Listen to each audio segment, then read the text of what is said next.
Pourquoi le destructeur, un phénomène qui a causé la plus grande destruction de la Terre, est-il désormais oublié? Platon faisait référence à ses visites périodiques dans son Timée. Pline l'Ancien aussi, qui parle de Phaéton, la terrible comète, vue par les peuples d'Éthiopie et d'Égypte.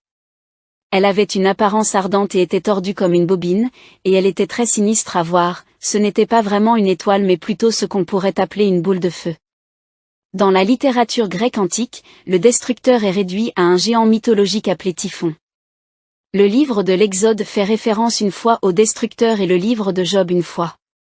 Mais même les récits sumériens du déluge n'y font pas référence. Pourquoi?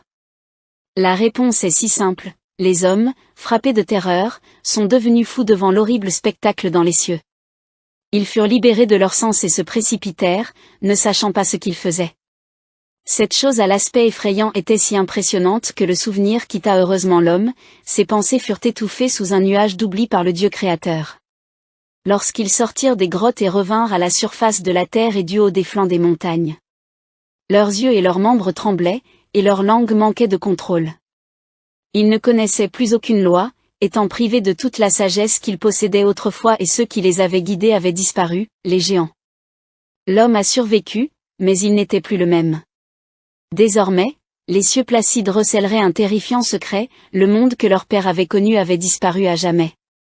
Une génération tâtonna dans la désolation et l'obscurité, et comme l'épaisse obscurité fut dissipée, ses enfants crurent assister à une nouvelle création. Le temps a passé, la mémoire s'est estompée et le compte rendu des événements n'était plus clair. Les générations se succédaient, à mesure que les âges avançaient, de nouvelles langues et de nouveaux contes remplaçaient les anciens. La mémoire des cataclysmes a été effacée, non pas à cause du manque de traditions écrites, mais à cause d'un processus caractéristique qui a amené plus tard des nations entières, ainsi que leurs hommes lettrés, à interpréter dans ces traditions des allégories ou des métaphores. Soyez prêts.